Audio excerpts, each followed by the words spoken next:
നമസ്കാരം. മലയാളി വാർത്ത ഇൻസൈഡിലേക്ക് സ്വാഗതം. നവീൻ ബാബുവിന്റെ ദുരൂഹ മരണത്തിൽ CBI അന്വേഷണം ആഗ്രഹിക്കാൻ തുടങ്ങി ഏറെക്കാലമായി. ഇത് സംബന്ധിച്ച ഹൈക്കോടതി വിധി കോടതി അവധിക്കാലത്തിന് ശേഷം പുറത്തുവരുമെന്നാണ് ഇപ്പോൾ കരുതുന്നത്. PP ദിവ്യയുടെ അധിക്ഷേപ പ്രസംഗത്തിന് തൊട്ടുപിന്നാലെ പിറ്റേന്ന് രാവിലെ നവീൻ ബാബു ദുരൂഹ സാഹചര്യത്തിൽ മരിച്ച വിവരമാണ് കേരളം മനസ്സിലാക്കിയത്. എന്നാൽ അതിന് തൊട്ടുപിന്നാലെ ഏറ്റവും ദുരൂഹതയുണർത്തി നവീൻ ബാബുവിനെതിരായ ഒരു പരാതി അത് മുഖ്യമന്ത്രിയുടെ ഓഫീസിൽ നൽകി എന്നവകാശപ്പെട്ടുകൊണ്ട് പ്രശാന്തൻ കളത്തിലിറങ്ങിയിരുന്നു. നവീൻ ബാബു തന്റെ കയ്യിൽ നിന്ന് കൈക്കൂലി വാങ്ങി എന്നതായിരുന്നു പ്രശാന്തന്റെ ആരോപണം. ഇത് സംബന്ധിച്ച പരാതി മുഖ്യമന്ത്രിയുടെ ഓഫീസിലേക്ക് താൻ കൈമാറി എന്നവകാശപ്പെട്ടുകൊണ്ട് ഒരു പരാതിക്കത്തും അദ്ദേഹം ഉയർത്തിക്കാട്ടി. എന്നാൽ പ്രശാന്തൻ ഉയർത്തിക്കാട്ടിയ പരാതിക്കത്തിലെ ഒപ്പ് പൂർണ്ണമായും വ്യാജമെന്ന് പിന്നീട് തെളിഞ്ഞു. മുഖ്യമന്ത്രിയുടെ ഓഫീസിലെ ഒരു ഉന്നതന്റെ സഹായത്തോടെ തിരുവനന്തപുരത്ത് പാർട്ടി കേന്ദ്രത്തിൽ വെച്ച് തയ്യാറാക്കിയതാണ് ഈ വ്യാജ പരാതിയെന്ന് അന്ന് തന്നെ ആരോപണങ്ങൾ ഉയർന്നു.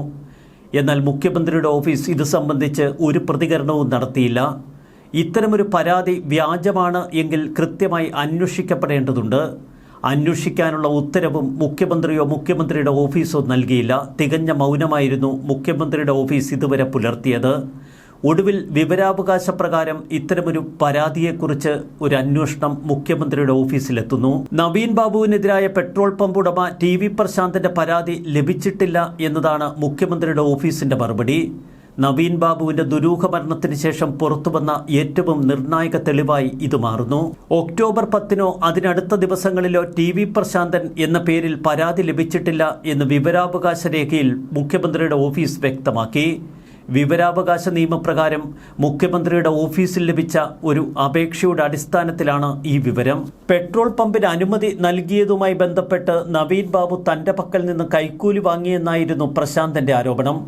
പണം നൽകിയില്ലെങ്കിൽ പമ്പിന് അനുമതി ലഭിക്കാത്ത തരത്തിലാക്കുമെന്ന് ഭീഷണിപ്പെടുത്തിയെന്നും അന്ന് പ്രശാന്തൻ മാധ്യമങ്ങളോട് പറഞ്ഞിരുന്നു.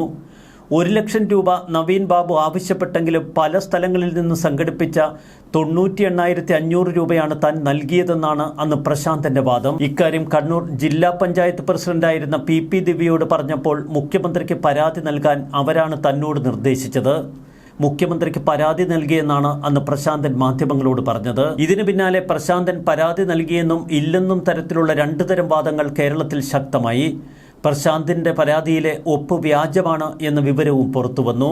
നവീൻ ബാബു മരിക്കുന്നതിന് ദിവസങ്ങൾക്ക് മുൻപ് ഒക്ടോബർ 10 മുഖ്യമന്ത്രിയുടെ ഓഫീസിലേക്ക് പരാതി നൽകി എന്ന പ്രശാന്തിന്റെ ആരോപണങ്ങൾ ഇതോടെ പൊളിഞ്ഞടുങ്ങി. ഇതിന്റെ അടിസ്ഥാനത്തിൽ തന്റെ മൊഴിയെടുക്കാൻ വിജിലൻസ് വിളിപ്പിച്ചുവെന്നും പ്രശാന്തൻ പറഞ്ഞിരുന്നു. അതും പൂർണ്ണമായും കളവെന്ന് ഇപ്പോൾ തെളിഞ്ഞിരിക്കുന്നു. മുഖ്യമന്ത്രിയുടെ ഓഫീസ് നൽകിയ വിശദീകരണത്തിൽ ഒരു കാര്യം വ്യക്തമായി: പ്രശാന്തൻ പറഞ്ഞതത്രയും കളവാണ്. അപ്പോൾ പിന്നെ PP ദിവ്യയ്ക്ക് നവീൻ ബാബുവുമായുള്ള കലിപ്പ് അത് മറ്റെന്തെങ്കിലും വിഷയങ്ങളിലാണ് എന്നു വ്യക്തം.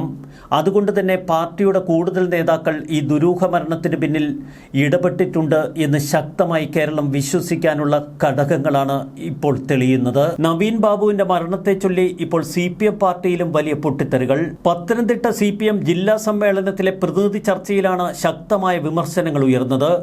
നവീൻ ബാബുവിന്റെ മരണത്തെ തുടർന്ന് പത്തനംതിട്ടയിലെയും കണ്ണൂരിലെയും നേതാക്കൾ നടത്തിയ പ്രതികരണങ്ങൾ ആശയക്കുഴപ്പമുണ്ടാക്കി എന്ന് അണികൾ പറഞ്ഞു.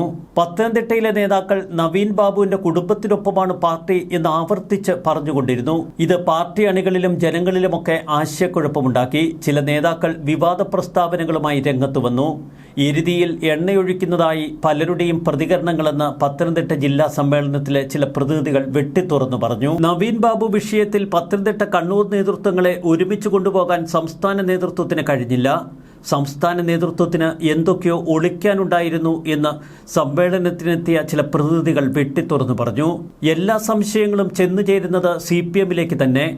CBI കേസന്വേഷണം ഏറ്റെടുത്താൽ പെരിയ ഇരട്ടക്കൊലയ്ക്ക് സമാനമാകും നവീൻ ബാബുവിന്റെ മരണവുമെന്ന് പാർട്ടി ഭയക്കുന്നു.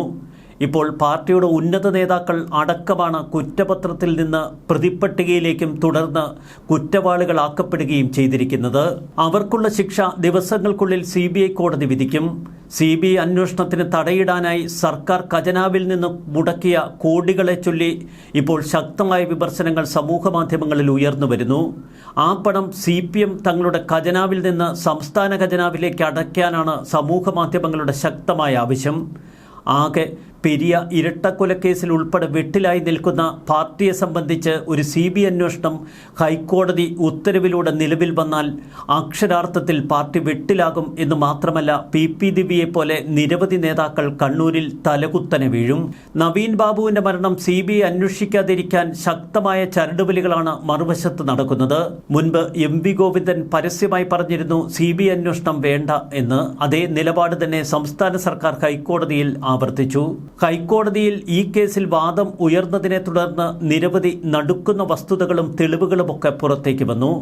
ഹൈക്കോടതി ഉത്തരവിലൂടെ ഒടുവിൽ നവീൻ ബാബുവിൻ്റെ മരണത്തിന് പിന്നിലെ നിഗൂഢതകളും യഥാർത്ഥ പ്രതികളും CBI അന്വേഷണത്തിലൂടെ പുറത്തുവരും എന്ന പ്രതീക്ഷയിലാണ് കേരളം. ആ വിധിക്കായി കേരളം കാത്തിരിക്കുന്നു. ന്യൂസ് ഡെസ്ക് മലയാളി വാർത്ത ഇൻസൈറ്റ്.